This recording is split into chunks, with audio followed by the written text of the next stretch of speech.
Madam నాకు మా ఆయన అంటే చాలా ఇష్టం అండి, చాలా ఇష్టం. కానీ తనకి ఎన్నిసార్లు చెప్పినా రావట్లేదండి ఇంటికి.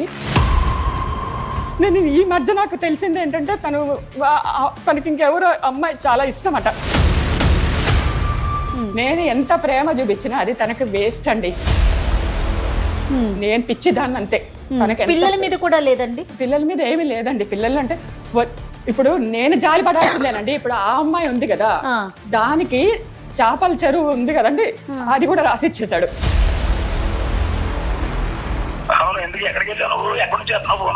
సుమన్ టీవీలో. సుమన్ టీవీ అంటే ఎక్కడ పడితే అక్కడ పంచాయతీలు పెట్టి వచ్చేస్తాను ఊపుకుంటూనే. నేనేం పంచాయతీ పెట్టట్లేదు. నవ్వుతున్నావు మరి నేను పైపించు. నవ్వుతుందా? నవ్వులు అడిగిన ఉందా నీకు? నువ్వు వంటలు ఇష్టం లేదని చెప్పాను కదా, ఇంకా చెప్పాను కర్మ కొద్ది తిరుగుతావు నాకు. ఈ అమ్మ అదే మా అక్క బలవంతంగా అడ్డగట్టింది నాకు. నాకు ఇష్టం లేదని చెప్పాను కదా. నువ్వు మాట్లాడదుకు. నాకు ఇష్టం లేదన్నప్పుడు ఇది ఎలా బతుకుతాను నేను?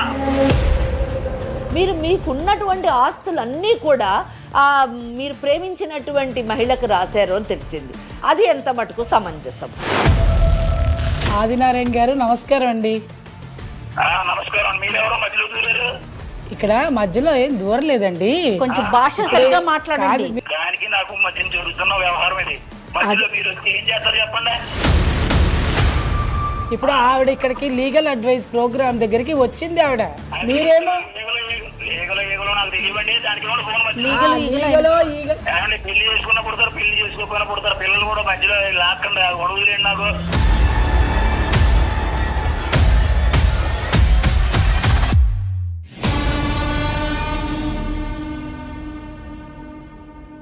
ఇండియాలోనే మొట్టమొదటిసారిగా కరక్కాయ ద్వారా ఆర్గానిక్ హ్యాండ్ బ్లాక్ ప్రింట్ లో అందిస్తున్న ఏకైక స్టోర్ మనవ్ కలంకారీ. మనవ్ కలంకారీ సమర్పించు లీగల్ అడ్వైస్ కార్యక్రమానికి స్వాగతం.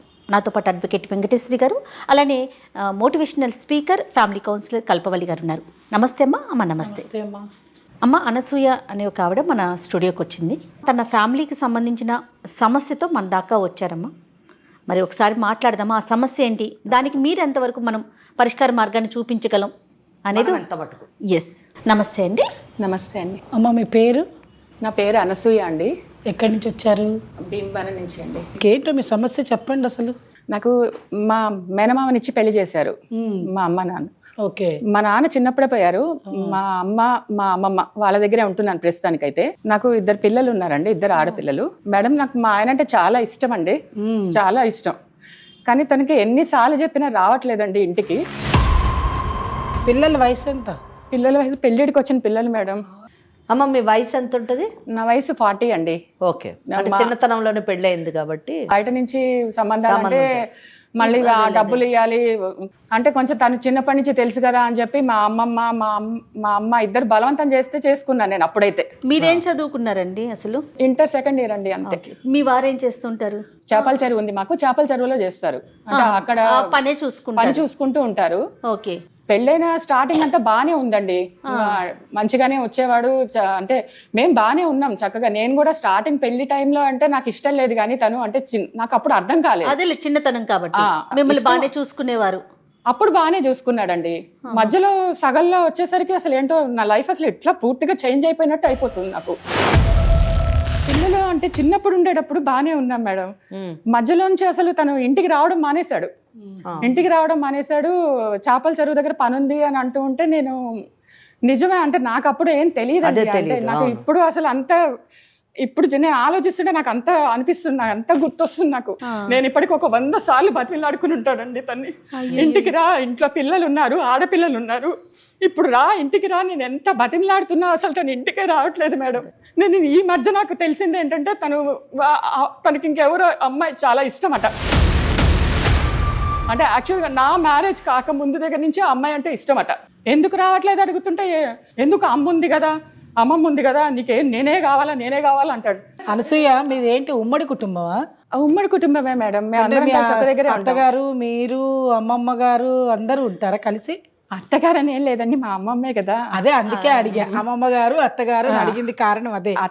మొన్నటి వరకు మా అమ్మమ్మకి కానీ మా అమ్మకి కానీ అసలు ఈయన ఎంత మంచివాడు అంటే అంత మంచివాడు అన్నట్టుగానే అనిపించింది మేడం. చక్కగా మంచివాడు కాబట్టి నీకు పెళ్లి చేశారు, 2 పిల్లల్ని కన్నావు, సంపాదన ఉన్నది, అన్నీ ఉన్నాయి. మధ్యలో ఏదో ఒక పారు అటు పక్కకు పోవాలనిపించింది. పారు పక్కకు కాదండి, ఒక అమ్మాయిని ఇష్టపడ్డాడు. అదే ఒక అమ్మాయిని ఇష్టపడ్డాడు, ఆ అమ్మాయి దగ్గర ఉండిపోయాడు మేడం. ఇప్పుడు ఎంతకాలం నుంచి ఉన్నాడు అతను అమ్మాయి దగ్గర? ఒక 10 ఏళ్ల నుంచి ఉన్నాడు మేడం. పూర్తిగా అతను అక్కడే ఉండిపోయాడా, వచ్చిపోతూ ఉన్నాడా? మేడం నేను పిలిచినప్పుడల్లా వస్తాడండి. నువ్వు ఆ అమ్మాయిని నేను పెళ్లి చేసుకోలేదండి. కానీ ఇంట్లో రోజు సరుకులకి కానీ పిల్లల చదువులకి ఫీజులకి నిత్య జీవితానికి డబ్బులు అక్కర్లేదా? నేను బ్లౌజెస్ కుడతా మేడం, డిజైన్ బ్లౌజులు కుడతా. నేను బాగా కుడతానండి డిజైన్ బ్లౌజులు కుట్టడం. అయితే అదేనా? ఇప్పుడైతే అదే మేడం, నేనైతే బయటకు వెళ్ళలేదు. అంటే పిల్లల్ని ఇప్పటి వరకు ఆ పిల్లలకి చదువు అయ్యే వరకు నేను చూసుకోగలిగాను. కానీ ఇప్పుడు పెళ్ళిడు వచ్చిన టైంకి నేను ఇప్పుడు మీ దగ్గరికి రావడానికి ఏంటంటే ఒకటే మేడం, నాకు ఫస్ట్ అయితే ఆయన కావాలండి, ప్లీజ్ అండి. కావాలి మేడం. సో 10 ఏళ్ల నుంచి మరి రాని అతన్ని మీ బంధువులు కానివ్వండి, లేదా మీ కుల పెద్దలు కానివ్వండి, ఇంకెవరైనా కానీ ఎందుకు రావట్లేదు ఆ అమ్మాయిని బెదిరించడం కానీ, లేదా ఎందుకు రావట్లేదని నేను ప్రశ్నించడం కానీ జరిగిందా? ఈరోజు 10 ఏళ్ళ నుంచి రాని మీరు ఇక్కడికి ఎందుకు వచ్చారు? మేడం నేను మీకు ఒక విషయం అండి, మీరు నన్ను ఎంత తిట్టినా అంటే మీరు నన్ను అసహించుకున్నా పర్వాలేదు, తిట్టే క్వశ్చనే లేదు. చట్టం కానివ్వండి లేదా సమాజం కానివ్వండి, భార్య స్థానంలో ఉన్న మహిళకు తప్పకుండా గౌరవాన్ని ఇస్తాం. తన దగ్గర 10 సంవత్సరాల నుంచి ఉండి కూడా ఇంకా ఇష్టపడుతున్నావా అంటే ఆ ఇష్టాన్ని అయితే నేను పోగొట్టుకోలేను కదండి. తను ఇప్పుడు ఎందుకు నువ్వు వచ్చావు, అప్పటి వరకు ఎందుకు రావట్లేదు? ఆయన నన్ను పూర్తిగా వదలలేదు మేడం. వస్తున్నాడు, నా దగ్గరికి వస్తున్నాడు. నేను ఇష్టపడే స్థానం ఇవ్వట్లేదు. ఆయన రావాలనుకున్నప్పుడు వచ్చి వెళ్ళిపోతున్నాడు. ఇష్టం లేదంటున్నాడు మేడం. అదేమంటే ఇష్టం లేదంటాడు. నేనంటే ఇష్టం లేదు, నాకు ఆ అమ్మాయి అంటేనే ఇష్టం. నేను ఎంత ప్రేమ చూపించినా అది తనకి వేస్ట్ అండి. నేను పిచ్చిదాన్ని అంతే. తనకి పిల్లల మీద కూడా లేదండి? పిల్లల మీద ఏమీ లేదండి. పిల్లలు అంటే ఇప్పుడు నేను జాలి పడాల్సిందేనండి. ఇప్పుడు ఆ అమ్మాయి ఉంది కదా, దానికి చేపల చెరువు ఉంది కదండి, అది కూడా రాసిచ్చేసాడు. మొన్ననే ఇల్లు కొన్నాడంట, అది కూడా రాసిచ్చాడు. ఓకే, పెళ్లి అయితే చేసుకోలేదండి. నేను ఇప్పటికి కూడా అడుగుతున్నాను, పెళ్లి చేసుకోలేదు కదా, రాసిచ్చా, నీ డబ్బులు కూడా అక్కర్లేదు, నువ్వు ఇంటికి రా నాతో పాటు ఉండి నా పిల్లల్ని చేసుకోవచ్చాలని చెప్తున్నా అంతే. అది కూడా రావట్లేదు మేడం. అలా వస్తే చాలండి, నాకేమొద్దు. పిల్లల పెళ్లి టైంకి పిల్లలకి పెళ్లి చేసే తండ్రి స్థానంలో నిల్చోమంటున్నారు అంతే మేడం. నేను అలా కాదు అనసూయ, ఉట్టిగా మీ ఆయన వస్తే చాలా, ఇప్పుడు డబ్బు ఏమొద్దా? అసలు మీరు రానియండి, ముందు చూద్దాం.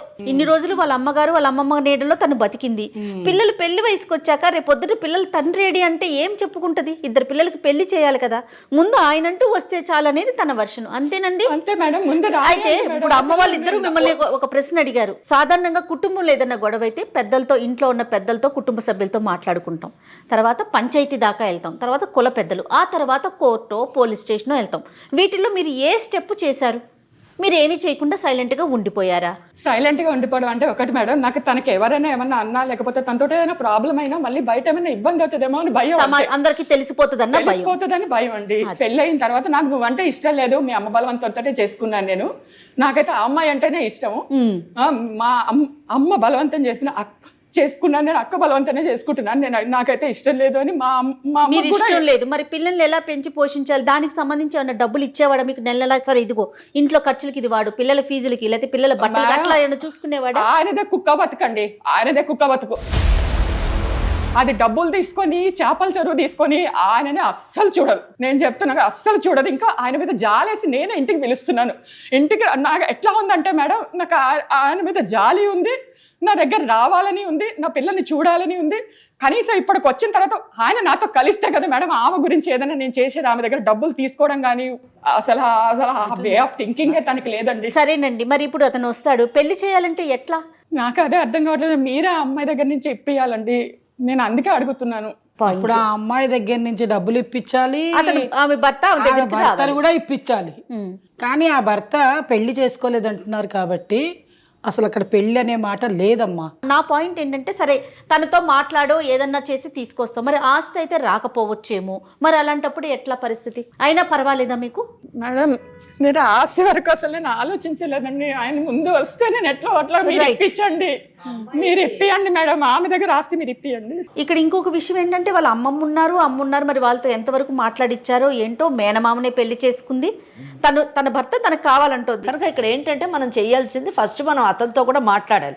ఇక్కడ ఒకటండి మనం అర్థం చేసుకోవాల్సింది ఏంటంటే, మనము అనసూయ మాట్లాడుతున్నప్పుడు మనం చూస్తుంటే ఆమె చాలా ఎమోషనల్ ట్రామాకి గురయ్యి ఉంది. అందుకే ఈరోజు మన ముందు నిలబడి ఆమె ఏమి కావాలి అని అడగడం కూడా చెప్పలేనటువంటి పరిస్థితిలో ఉంది. పదే పదే ఆమె ఏమంటుంది, నా భర్తను నాకు ఇస్తే చాలు, నా భర్తను నాకు ఇస్తే చాలు. ఇక్కడ ఎవరండి యాక్చువల్గా హూ ఇస్ ద కల్ప్రిట్స్? నిజంగా ఈమె చెప్పింది కరెక్ట్ అయితే ఈ కేసులోని కల్ప్రిట్స్ పెద్దవాళ్ళు, వాళ్ళ అమ్మ, వాళ్ళ అమ్మమ్మ, ఈమె తరఫు వాళ్ళు, ఆమె తరఫు వాళ్ళు.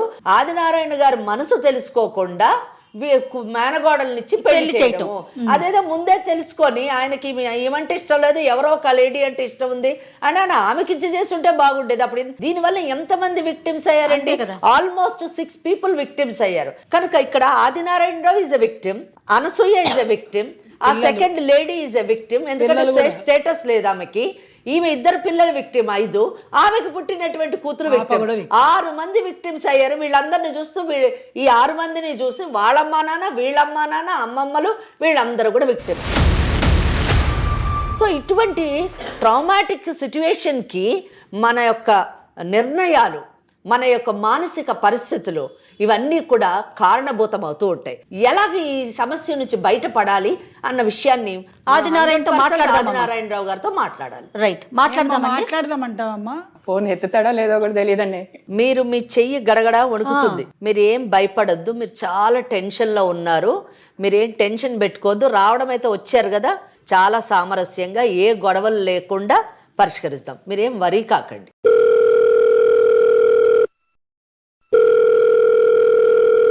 హలో. హలో అనసూయ. నేనే. అవును, ఎందుకు ఎక్కడికి వెళ్ళావు నువ్వు? ఎక్కడి నుంచి వస్తున్నావు ఫోను? సుమన్ టీవీలో. సుమన్ టీవీ అంటే ఎక్కడ పడితే అక్కడ పంచాయతీలు పెట్టి వచ్చేస్తాను ఊపుకుంటూనే. నేనేం పంచాయతీ పెట్టట్లేదు. నవ్వుతున్నావు మరి, దీన్ని పైపెచ్చు నవ్వుతుందా? మరి నవ్వులాడిగా ఉందా నీకు? నువ్వు ఇంటికి రా, నువ్వు ఇంటికి వచ్చి పిల్లల్ని నన్ను చూసుకో. ఇంకెన్నాళ్ళు ఉండాలి నేను ఇలాగనే?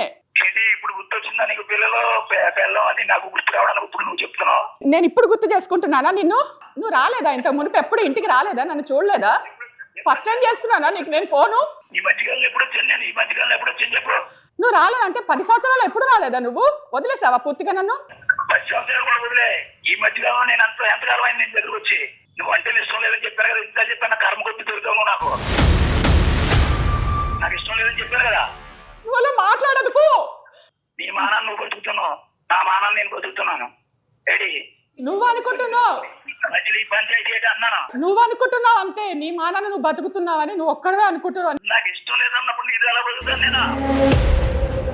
అమ్మ మీరే మాట్లాడండి అమ్మ, ఒకసారి మీరు మాట్లాడండి. ఆదినారాయణ గారు నమస్కారం అండి. నమస్కారం. మీరెవరో మధ్యలో దూరారు? ఇక్కడ మధ్యలో ఏం దూరలేదండి, కొంచెం భాష సరిగ్గా మాట్లాడండి. ఒక 2 నిమిషాలు నా మాట వింటే మీరే నాకు దానికి నాకు మధ్య జరుగుతున్న వ్యవహారం ఇది. మధ్యలో మీరు వచ్చి ఏం చేస్తారు చెప్పండి. ఇప్పుడు ఆవిడ ఇక్కడికి లీగల్ అడ్వైస్ ప్రోగ్రామ్ దగ్గరికి వచ్చింది. ఆవిడ మీరేమో నాకు తెలియవండి. దానికి లీగలో తెలియదో తెలుసో తర్వాత చూద్దాం కానీ, పెళ్లి చేసుకున్న తర్వాత నువ్వెవరు, నువ్వంటే నాకు ఇష్టం లేదు, నేను వదిలేస్తానని ఆడవాళ్ళని అంటే ఎవ్వరూ ఒప్పుకోరు.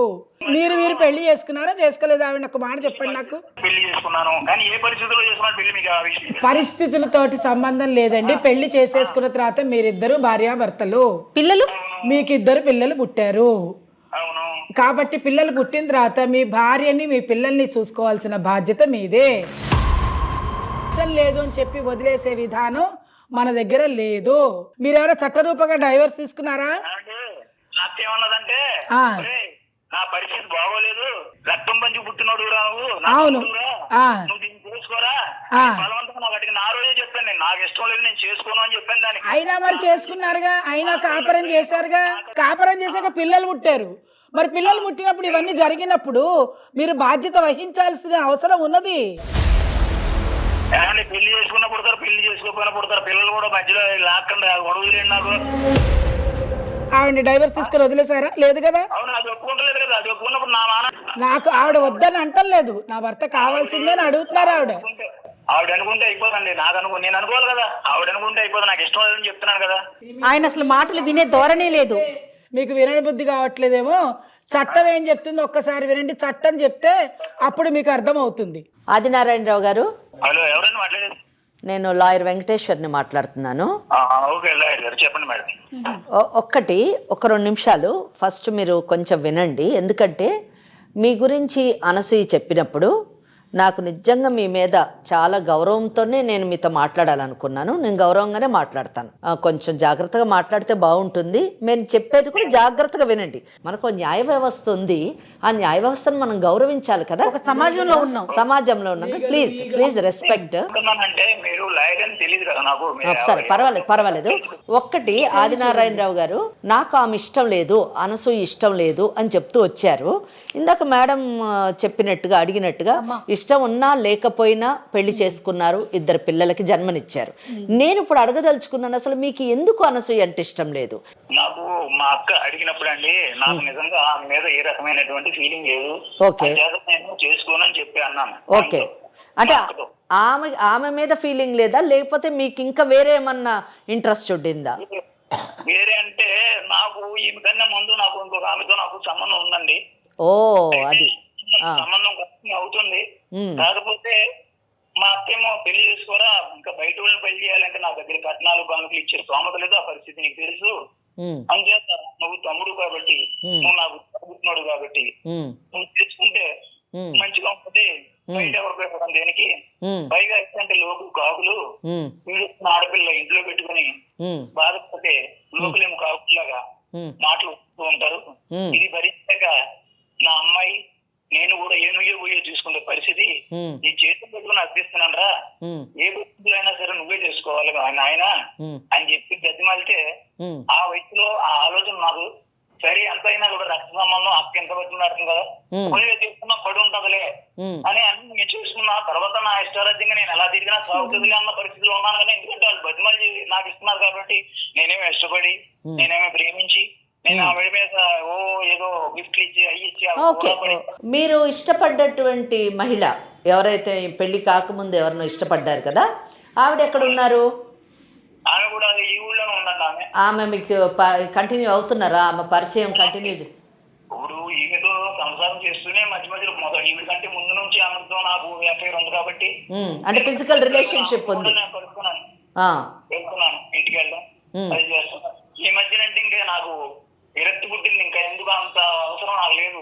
ఈవిడ ప్రెస్ నేను చేసుకుంటాను, కానీ పెళ్లి చేసుకున్నట్టే బంధం కింద నేను ఆవిడతో ఉండిపోయిన ఈ మధ్యకాలంలో. ఇంకా ఈవిడతో నేను చాలా కాలం నుంచి ఇంకా.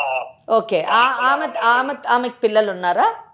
ఆమెకు ఒక పాప అండి. మీరు చెప్పింది అంటే మనసు తెలుసుకోకుండా మీ పెద్దలు ఒక సెంటిమెంటల్గా మీకు మీ మేనగోడలనిచ్చి పెళ్లి చేయడం మటుకు తప్పని నేను ఏకీభవిస్తున్నాను మీతో. కానీ ఆ తర్వాత సెకండ్ స్టేజ్లోని పెళ్ళి అయిన తర్వాత మీరు పెళ్లి చేసుకున్న తర్వాత మంచి అయినా చెడైనా పడి ఉంటుంది అని అనుకోవడం, అంటే మీకెలా మనసు ఉంటుందో, మీకెలా ఇష్టాలు ఉంటాయో, మీరు పెళ్లి చేసుకున్నటువంటి మహిళకు కూడా అలాగే మనసు ఉంటుంది, ఇష్టాలు ఉంటాయి అని మీరు గుర్తించకపోవడం నిజంగా చాలా దురదృష్టకరము. దీంతో నేను ఏకీభవించలేకపోతున్నాను. First point. సెకండ్ పాయింట్, మీరు అసలు నిజం చెప్పంటే మొదటే వద్దని చెప్పి ఖచ్చితంగా ఆమెను చేసుకోకుండా మీకు ఇష్టమైన అమ్మాయిని మీరు ధైర్యంగా చేసుకోవాల్సింది.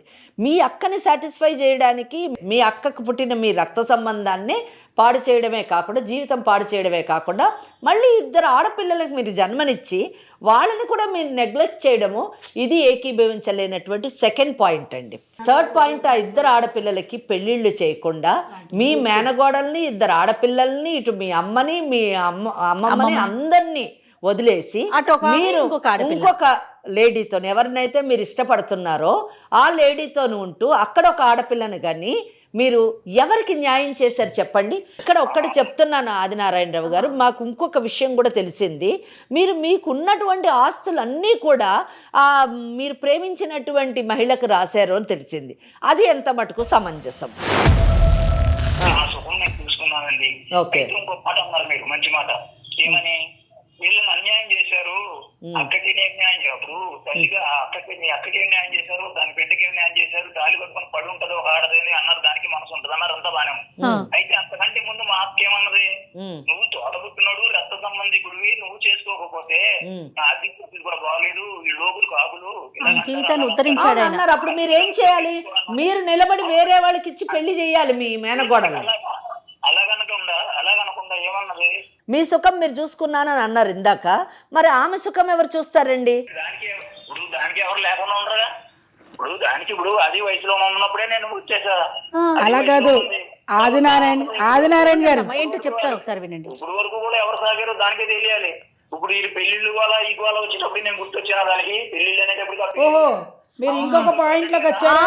అది వినండి, అంటే నోరు కదమ్మా. పట్టించుకుంటలేదా? పిల్లలు పోయించడం వరకు అవసరం తీసుకున్నాడు వాడు. ఏంటి మాట్లాడుతున్నాడండి పిచ్చోడా? అది ఆని ప్రశ్నించాలి, మధ్యలో నన్ను ప్రశ్నించి ఏం మాట్లాడుతున్నాడు మేడం? పట్టించుకోకుండా. ఆదినారాయణరావు గారని చక్కగా మీకు నేను మొదటి నుంచి చాలా మర్యాదపూర్వకంగా మాట్లాడాను, కానీ మీరు నా మర్యాదను అసలు నిలబెట్టుకోలేదు. ఇప్పుడు మీరు ఏమంటున్నారు? ఇంకా కొత్త విషయాన్ని ఒకటి రేపి పెట్టారు. ఒక ఆడపిల్ల విషయంలో చాలా చెడ్డగా మాట్లాడుతున్నారు. మీకు ఏది వస్తే అది, నోటికి ఎంత వస్తే అంత మాట్లాడుతున్నారు. ఏమనుకుంటున్నారు? ఆవిడకేదో అఫైర్ ఉంది, మీరు చూసొచ్చారు ఆవిడ అఫైర్ని? మీరు చూడక, మీరు ఇంట్లో లేక ఆవిడేదో జాకెట్లు కుట్టుకొని ఆవిడేదో బతుకు తెరువా దేవుడా అని బతుకుతూ ఉంటే, ఇంట్లో అమ్మమ్మ ఉంది, అమ్మ ఉన్నది, ఇంతమంది ఉన్నారు, అందరు చక్కగా చూసుకుంటున్నారు ఆవిడ్ని. మీరు ఇవన్నీ మర్చిపోయి ఇలా మాట్లాడడం ఎంతవరకు సబబు? అసలు ఉద్ధరించాను, ఏదో పడి ఉంటుందిలే, ఇంట్లో పడి ఉంటుందని పెళ్లి చేసుకున్నాను, అట్లా ఎప్పుడూ మాట్లాడకూడదు. ఆడవాళ్ళని చులకన చేసి మాట్లాడరాదు. నీకు ఇష్టం లేకపోతే ఇష్టం లేదమ్మా, నేను పెళ్లి చేసుకోలేదు, లేదు నువ్వు ఇంకొకరితో ఉండాలనుకుంటే ఈవిడికి డైవర్స్ ఇచ్చేదాకా ఆవిడ దగ్గరికి వెళ్ళకూడదు. ఇప్పుడు ఆవిడ జీవితం కూడా పాడు చేసావు కదా. నీ ఇష్టం వచ్చినట్టు మాట్లాడుతున్నావు, నీ ఇష్టం వచ్చినట్టు బిహేవ్ చేస్తున్నావు, ఎలా పడితే అలా మాట్లాడుతున్నావు. ఇప్పుడు ఈవిడ బతుకు ఏం కావాలి? ఎప్పుడో నీ పెళ్లి జరిగిందని మేడంతో చెప్తున్నావు. ఆనాడు నీ పెళ్లి గురించి నేను అడగట్లేదు, ఆనాడు పెళ్ళి అయిపోయింది, ఆ కాలం మర్చిపో. ఇక ఇప్పుడు నువ్వు చేయవలసింది ఒకటే, ఉన్న భార్యతోటి చక్కగా కాపురం చెయ్యి. అంతేగాని నీ ఇష్టం వచ్చినట్టు ఎవరు పడితే వాళ్ళు నచ్చారు, నాకు వీళ్ళతో ఉంటారు అనడానికి చట్టాలు ఒప్పుకోవు. పిల్లలు పుట్టిన తర్వాత నువ్వు, నీ బాధ్యత ఉంది. పిల్లల్ని ఎట్లా పడితే అట్లా రోడ్డు మీద వదలకూడదు. వాళ్ళు సమాజంలోకి వెళ్ళి తండ్రి ఎవరని ఏం చెప్పుకుంటారు? అసలు అవతల అమ్మాయిని కూడా నువ్వు జస్టిఫికేషన్ ఇవ్వలేదు, ఆ అమ్మాయిని పెళ్లి చేసుకోలేదు. ఆ అమ్మాయి పెళ్లి చేసుకోకుండా ఎలా పిల్లని కన్నావు? అది తప్పే, ఇది తప్పే. ఇలాంటి తప్పులు చేసుకుంటూ మరీ తప్పులు చేసుకుంటూ పోవడం కాదు. ఇప్పుడు ఉన్నటువంటి అనసూయకి నువ్వు ఏదో ఒక రకంగా జస్టిఫికేషన్ చేయాలి. ఆవిడొకటే అడుగుతుంది, నా దగ్గరికి రమ్మనండి అని. మీ ఇద్దరు పోట్లాడుకో, భార్యాభర్తల తర్వాత పోట్లాడుకోకుండా ఉండరు, ఇద్దరు కలిసిమెలిసి ఉండాలి. ఆ అమ్మాయికి కూడా చట్ట ప్రకారంగా న్యాయం జరగలేదు. ఇద్దరు చీకొడితే అప్పుడు తెలుస్తుంది. ఇద్దరు ఆడపిల్లలు కలిసి నీకు కనుక చీకొట్టి, వాళ్ళ ఆడపిల్లలు కూడా, పుట్టిన పిల్లలు కూడా వచ్చి నేను చెప్తే అప్పుడు నీకు చట్టం ఏంటో తెలుస్తుంది, నీకు సమాజం అంటే ఏంటో తెలుస్తుంది, బాధ్యత అంటే ఏంటో తెలుస్తుంది. మీరు ఇప్పుడు ఉంటున్నటువంటి మహిళ పేరేంటండి? సరస్వతి అండి. ఒక్కటి మీ మాటలు విన్న తర్వాత నాకు అర్థమైందంటే మీరు కంప్లీట్గా స్వార్థపరులండి. మీ సుఖం గురించి టోటల్గా 5 మంది ఆడవాళ్ళ జీవితాలు పాడు చేశారు. సో ఇక్కడ ఈ స్టేట్మెంట్కి నాకు జస్టిఫికేషన్ ఉంది. ఎందుకంటే 10 సంవత్సరాల నుంచి ఆ అమ్మాయిని పెళ్లి చేసుకున్నారా మీరు అని అడిగాను నేను. అడిగినప్పుడు మీరు ఏమంటారంటే, ఈ అమ్మాయికి విడాకులు ఇచ్చిన తర్వాత ఆ అమ్మాయిని పెళ్లి చేసుకుంటామండి అని అన్నారు. మరి 10 ఏళ్ళ నుంచి ఏం చేశారండి? ఎందుకు మరి మీరు అనసూయ దగ్గర నుంచి విడాకులు తీసుకోలేదు? అంటే దీన్ని బట్టి ఏంటంటే, వినండి, దీన్ని బట్టి ఏంటంటే మీరు అనసూయని పెళ్లి చేసుకున్నారు, ఉపయోగించుకున్నారు. ఇప్పుడు ఆ సరస్వతిని 10 ఏళ్ళ నుంచి ఆమెను ఉపయోగించుకుంటున్నారు. మీరు పెళ్లి చేసుకోవాలి, మీ బాధ్యత నిర్వర్తించాలి అనే ఆలోచన ఉన్నటువంటి వ్యక్తి కాదు. మీకు సమాజం మీద కానివ్వండి, వేరే ఏ వ్యవస్థ మీద కానివ్వండి గౌరవం లేదు. కానీ చట్టాన్ని మాత్రం మీరు యాక్సెప్ట్ చెయ్యాలి. చెయ్యకపోతే మాత్రం మిమ్మల్ని యాక్సెప్ట్ చేసేటట్టు చట్టం చేస్తుంది. ఇక్కడ నేను కైండ్లీ పీస్ఫుల్గా వినండి, నేను చెప్తాను. అంటే మీ యొక్క సమస్యకి ఎటువంటి సొల్యూషన్ ఉంటుంది, ఆ సొల్యూషన్ని కానీ మీరు పాటించకపోతే ఏ విధంగా మీరందరూ, అంటే మీరు కానివ్వండి, మీరు ఉంటున్నటువంటి ఆ మహిళ సరస్వతి కానివ్వండి, వాళ్ళ అమ్మాయి కానివ్వండి, ఏ విధంగా చట్టం అనే చట్రంలోని ఇరుక్కుంటారు, అలాగే సమాజంలోని మీరు ఎటువంటి సమస్యల్ని ఎదుర్కోబోతున్నారు అన్నది నేను చెప్తానండి. భార్య బ్రతికుండగా భార్యకు విడాకులు ఇవ్వకుండా ఇంకొక వివాహం చేసుకోవడానికి వీలు లేదు.